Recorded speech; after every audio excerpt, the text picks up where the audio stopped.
Are we running? Yeah. Good afternoon. Hope you're all well. Boy, it's hot here, I tell you that. I don't approve of it. I like nice weather, but this is ridiculous. It's about 83 degrees here with the windows open. After my last video,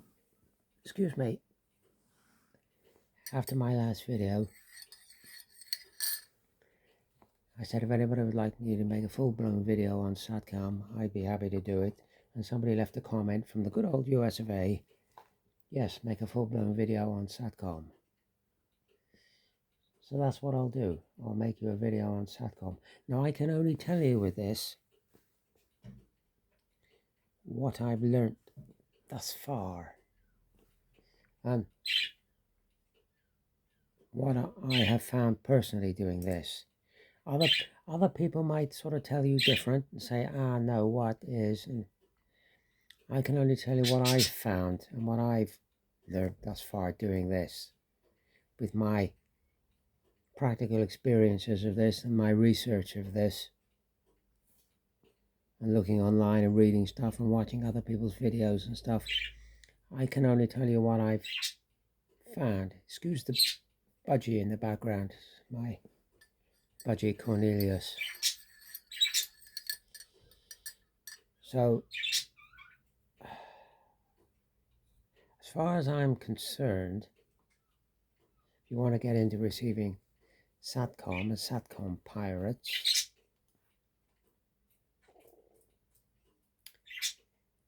it doesn't really make any difference what your receiver is. From what I can see of all the different videos that I've watched and my own experience, the receiver doesn't make a difference really. Provided you can get narrowband FM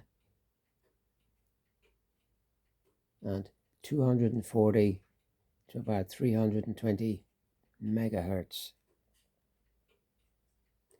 If you can receive that, then you're good to go. If you actually look into what the frequencies are for satcom, a lot of people tell you 240 to about 390 megahertz. Well, yeah, up to 390 if you include the uplink channels. But we're not interested in the uplink channels, we're interested in the downlink channels. That's the ones you want to receive, the downlink frequencies, not the uplink. You want to receive the downlink frequencies. And they're in the realms of 240 to about 320 megahertz. So if you can get 240 to 320 narrow FM on your receiver, you're good to go. My receiver, as you probably saw in the last video, excuse me, my receiver is this little Quansheng UV K5, I couldn't remember that, UVK5 brackets 8 version 3. If I take the battery out and look in the back, you can see that there, it says, just under my finger, it says V3 version 3.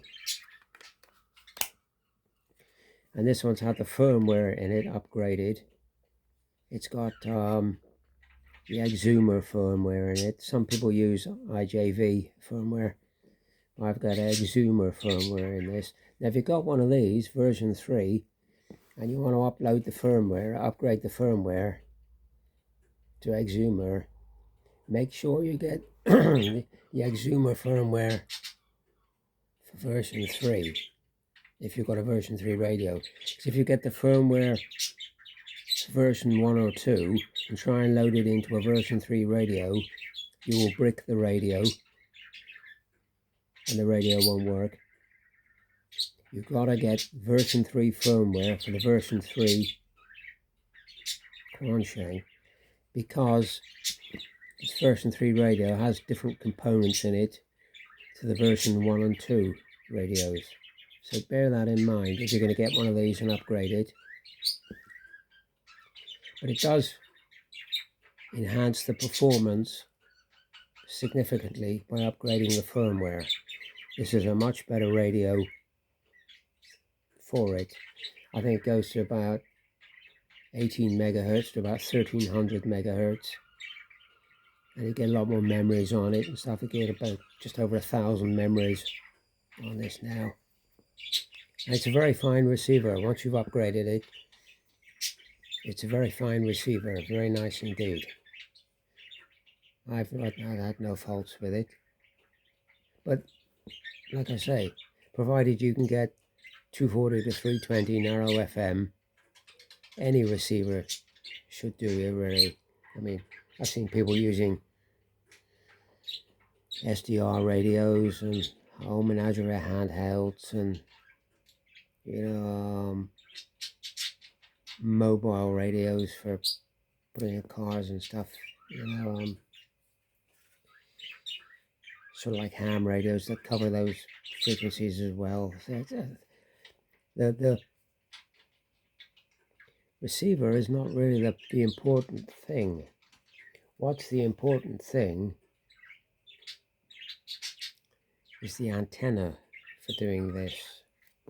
Now, I got about 13 different antennas for that radio, that Quansheng. Different sizes, different configurations, and they all work perfectly fine, but only one of them will get me satcom, and that is, I can show you if I can find the packet here. Let me get the packet here a minute. That is this antenna here. That is the Prime AL800,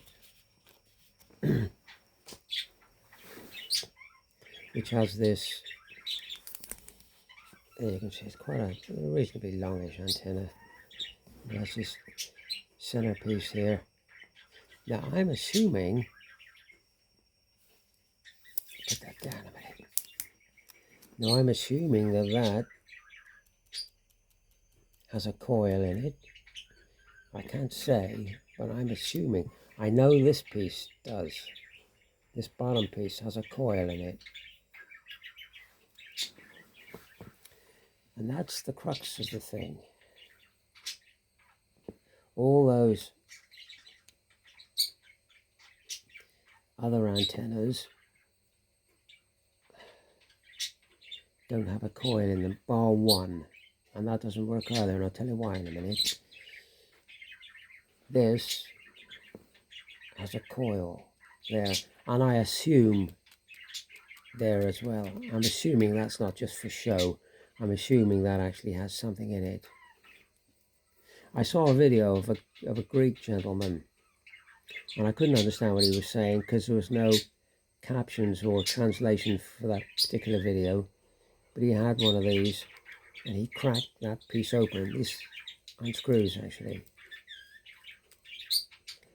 He cracked this piece open, and you saw the coil inside it. Copper wire coil with a capacitor and two connections on each end. I was hoping actually he was going to crack this piece open and show you what was in that, but he didn't. He's talking about it, and what he was saying I have no idea. It's a shame really. I'd like to know what he thought about this. But this, he actually cracked it open, so you didn't need to know what he was saying. You could see the coil in it. Now, what I know is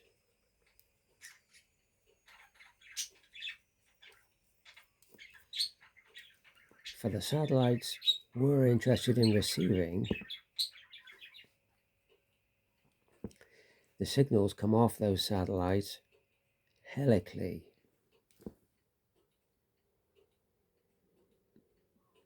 Like almost like sprung round, if you like. They don't come straight. They come helically. And they come helically in a right-handed way. Well, I suppose we could say clockwise. They come off the satellite clockwise. Now that's not to say they do that for every single satellite that's up in the sky.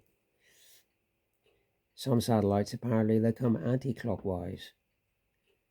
I mean, some satellites they come straight like that. Other satellites they come like that, horizontal. Just depends what satellites you're after. But the ones we're after, 240 to 320, like Fleet Satcom and so forth, they're helically wound signals that are right-handed. That's why this works. Because they tell you, if you read into this, as I have done, the best type of antenna for receiving helically wound signals from a satellite is, surprise, surprise, a helically wound antenna. And for 240 and between 240 and 320, a helically wound antenna is quite long. I don't have the room for it here, but I'm going to be building something else, but that's for a future video. But a helically wound antenna that looks like a giant corkscrew. It's like a long beam, and on one end is a disc, which is your reflector, and then down the beam you've just got all the way down to the end. Obviously it's got to be the right length for the sort of frequencies you're on. I think it's about 5 feet or something. It's reasonably big. And I thought, oh, I don't have room for that, so I'll make something else, which I'm going to be doing. But that's what they tell you. The best antennas for receiving helically wound satcom signals is the helically wound antenna. It's not the only thing you can use, but it's the best thing. But this has a coil in it. And we'll say for the sake of this video, I'm only surmising, mind, but we'll assume there's a coil in this as well. Now what I know of this, because I watched the Greek gentleman, and you could see when he cracked this open and showed you the coil, this coil is wound right-handed. So if you've got two right-hand wound coils on this antenna, that's why you're receiving the satcom with it, because it's acting as a helically wound antenna. That's why this works and all the others don't. Now this antenna, this is a what they call a tactical antenna. Now I've seen somebody on YouTube using one of these and getting satcom with it. Now I can't get satcom at all with this, even though it's got a coil in the bottom of it. But what I know now is, having seen inside one of these, the coil is left-hand wound in this. See, the tactical antenna the guy was using on YouTube was absolutely identical to this to look at, but it was made by Radtel, and this is made by, as you see,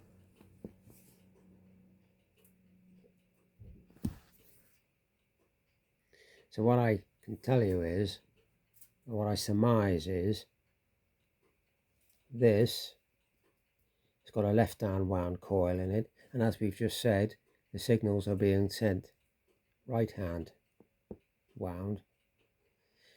So his antenna, his tactical antenna made by Radtel, must have a right-hand wound coil in it, whereas this doesn't. This is left-hand wound, which is why this works and this doesn't. Even though they've both got a coil, this works because it's right-hand wound, and you're after right-hand wound signals from satellites. Alright, if we've got satellites with left-hand wound signals, this will be alright, I would assume. But that's just something to bear in mind. You're after helically wound signals that are right-hand wound. So if you see a if you see a signal, if you see an antenna online and you've got a handheld and you think, yeah, that's got a coil in it, that might work, it's a lottery. Unless you know which way round the coil is, you're not guaranteed whether it's going to work or whether it's not going to work for satcom. All I can tell you is I've got two of these Prime AL800s. They both work. They're very good antenna. They work very well for everything, actually. Marine band, air band, you know, so on and so forth. They're really very good. What they're like for transmitting, I don't know, because I don't transmit. That's not a concern for me. But for receiving, these are excellent. And I would say, if you're going to go for one of these, then you don't want this make, you want the Radtel, the proper Radtel, one of these, and that would probably work, like the guy in the video. And it's all down to the coil inside. If you've got any other antenna, like a telescopic whip antenna or whatever, you're wasting your time. It's not going to work. As far as I'm concerned, what I've learned is you need an antenna with a coil, right-hand wound. That's for a portable receiver. Yeah, very pleased with that. It's a little bit, just a little bit of movement there, so I might unscrew it, wrap some tape around it, and just screw it back in, just to stop that little bit of movement. The reason it unscrews is because you get a little short one for UHF, which you can put in there, which I'm not going to use. I just want this because it does the satcom. So that's my thoughts on it. Your receiver and your antenna. Plenty of sites out there for the frequencies. And they'll give you the frequency list. What I've done with my receiver is I put the frequencies in blocks. So all of Satcom A, Fleet Satcom A in one block, Fleet Satcom B in a second block, Fleet Satcom 3 in another block, so on and so forth, rather than just put a load of frequencies in the memories. Because if you do that and you're pointing at a satellite, half the frequencies you'll be checking won't be for that satellite, so you're wasting your time. But whatever satellite I point at, I know that all the frequencies I'm checking are for that satellite. And that's something I've learned also. You want to be pointing your antenna at the particular satellite. Now I can't tell you where the satellite is that you want, you know, Satcom A. I can't tell you because I don't know where you are. But you can Google that easy enough. Just put in, oh, I don't know, Satcom A, location from, and then put your coordinates in, your GPS coordinates in, and it should tell you, which is what I did, and I worked out where they are. there's quite a bit of distance between satcom A and satcom B. It's like if you're looking at a clock face, satcom A is 10 to and satcom B is 10 past. There's quite a distance between them. And the fleet satcom ones, they're not very high above the horizon. What would I say? 10 degrees above the horizon, something like that. They're not very high at all. You don't have to point, right up to the sun sort of thing. Just above the horizon.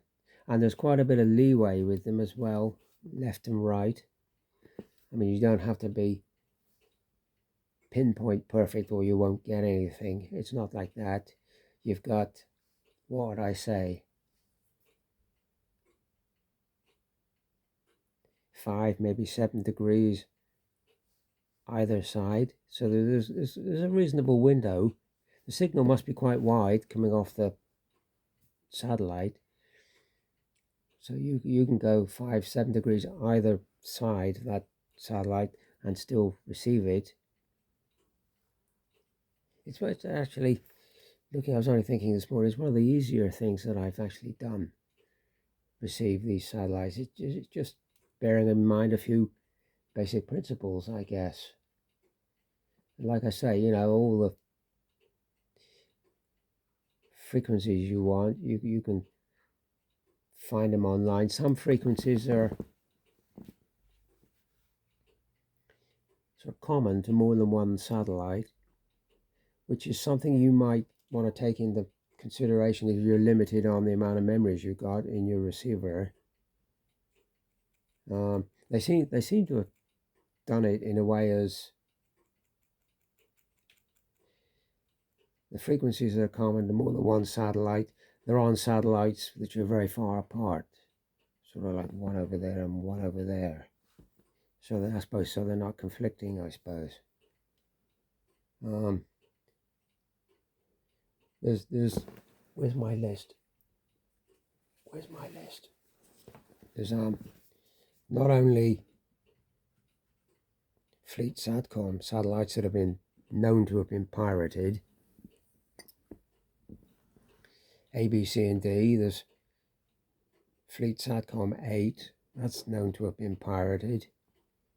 I've still got a lot of frequencies to put in my receiver when I get my head round to doing it. Skynet, they're known to have been pirated. UFO satellite, UFO 2, 4, 7, and 11, they've known to have been pirated. Comsat BW, Bundeswehr, the German ones. They're interesting because if you look them up, it is said they can't be pirated. Well, that might be true, I don't know. Because I seen a video of two guys, or watched a recording that somebody made of two guys having a conversation over a satellite. And that satellite was listed as a Bundeswehr satellite. So the jury's out on that one, whether they can or cannot be sort of hacked. But I'm going to put the frequencies in anyway and give it a go. Sickerel 1B and Sickerel 2, they can be hacked apparently. They're Italian satellites, they can be hacked apparently, because they're all older type satellites. SDS 3, that can be nobbled. So like I say, a lot of these I've still got the frequencies to put in the radio. I've got to be in the right frame of mind to do it, actually. But yeah, there's quite a lot. Two of these satellites are not quite visible in my location. UFO 4 is not visible. And Skynet A is not visible from my location, even though it's sort of hackable. So I suppose you can get all of them, can you? Just depends where you're to and what your location is. Wherever you're watching this from, you might be able to get them and not get some of the ones I can get. I suppose you're not going to get all of them here. But that's my thoughts on it anyway. We are building. I'm just waiting for a few bits to come in the mail, and then we'll build a dedicated satcom antenna, and we'll see how that goes. But if you just want to get going and have a bit of fun with a handheld on an antenna, I would say, yeah, any handheld will do it, provided you get 240 to 320 megahertz narrowband FM, and get yourself one of these antennas, the Prime AL800, because I've got two of these and they both work, and it's down to the coil, right hand wound coil, or the Radtel 48 centimeter tactical antenna. You'd have a good chance with that as well. I'd like to get one actually. I'd like to get one of those antennas and try it out and just see whether it does do what I suspect it almost certainly will do compared to this tactical antenna. They both look identical, just this is a different brand, Abri, but it's got a left hand wound coil in it, which is no good. So there you go. I hope that's inspired you to try out listening to Satcom Pirates. It's good fun. It's one of the more fun things I've done with radios. And like a lot of things, it doesn't need any software to do it, and software configuration and all this, like downloading faxes and slow scan TV and all this stuff, which is fun, but you've got to have a computer and the software to do it and all that type of thing. Whereas this, get a handheld, one of these, pointed in the right direction, and if there's anybody there, you should be good to go. Should be good to go. Right, I'm going to check my laundry. My washing machine has been playing up. So, see you on the next one.